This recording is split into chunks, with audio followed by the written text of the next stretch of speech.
I'm 25 years old. I'm starting my first company, getting to know my customers, and I'm intrigued by some of them. And I had this one customer that later became my business partner. And I remember always trying to pay attention to what made him successful, what drove him. In every conversation we had, it was always about people. The three most important things he always told me, and I tell this story often because it was so transformative for my life as a leader and just as an individual, as a person, is he said, Vic, it's about people, people, people. He said, that's the three most important things in business is people. As I watched him over the next couple of decades, as I was building businesses and working closely with him and seeing his empire just grow to be this extraordinary organization, my businesses were growing, I noticed that he was always interviewing people. A few things, he always had a yellow notepad in his hand. He was always taking a lot of notes, no matter who he was talking to. He was always learning, and that was very interesting to me. And he really pressed into me that no matter where you are in building your business, whatever stage you're in, you always want to know who the best talent is in the marketplace and understand who the people are and what's driving them. And I think about how much he learned. I mean, he learned so much by talking to these people, right? He always told me, he's like, Vic, he's like, look, we can buy as many businesses as we want. We can grow as much as we want as long as we have the people. It's all about the people. We have to have the right people to run the business. So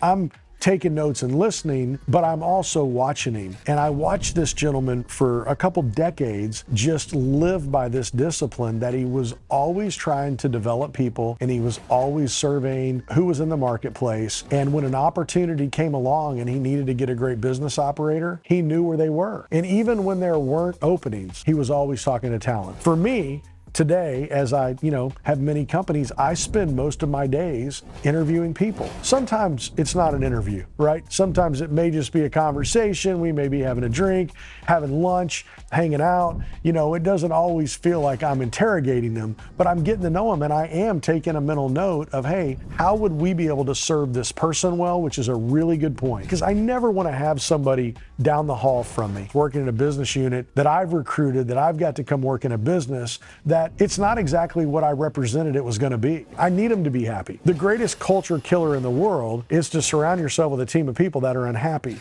But here's what's fun. You really learn what people have a skill set in, what their abilities are, and you take a note of it. It's very liberating because as a business operator, you're running all these different businesses, you have all this responsibility. You feel like sometimes you have to be extraordinary at everything. And the reality is the minute you can let go of that and you can say it's not about you, it's about the ability to scale up, find amazing people that you can give great opportunities to, it's just an amazing multiplier effect. If you're a new entrepreneur, and you're just starting a business, don't think about yourself being extraordinary at everything. I don't love a business plan that's just like, this is our mission, this is our strategy, this is what our revenue is going to be, here are our customers, on and on and on. That's like the price of admission, right? You've got to have a strategy, you need to have a blueprint, you need to know where you're going, you need to have a map, it's going to change. But the fun part is, over the next 5 years, we're going to grow this much, and we're going to be able to hire 100 people, and we're going to have an amazing industrial engineer. We're going to have an amazing designer. We're going to have an amazing accounting team. And as one of the things I love to do is outline the profile. You could also call it a job description, but outline the profile of who are these people and what are they going to do for the company. And it's so fun because as the business is growing and as you're doing things, you recognize that you get to bring these amazing people, these extraordinary people on the team,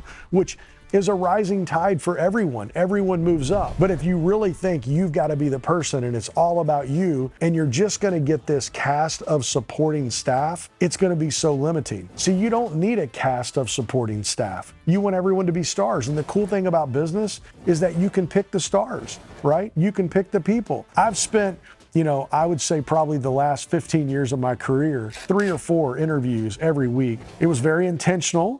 I knew who I was interviewing, I knew about them, but it's not always strangers. A lot of times I'm interviewing people that I talked to 2 years ago. So 2 years ago, I had a conversation with them. We were talking about what they were looking for. What does their journey look like? Where do they want to go in life? What do they want to do? And I kind of think about that as I'm making these decisions. And it's so fun when an opportunity pops up, pick up the phone, you're able to call somebody and say, hey, I think now's the time. Those people will take your call, and a lot of times they're ready to join the team. So that's what's fun for me. I love to develop talent too. Extraordinary is a subjective word, right? There's some people that are in our life that are extraordinary people, but they may not be extraordinary for a unique opportunity. C-suite, but where you can get the alignment of extraordinary talents and an extraordinary opportunity, that's where transformation happens. And it's just a ton of fun. So I love it. I'm passionate about it. I can't talk about it enough. Thank you so much for watching this video. If you found it valuable, please watch this next one. I think you're going to love it.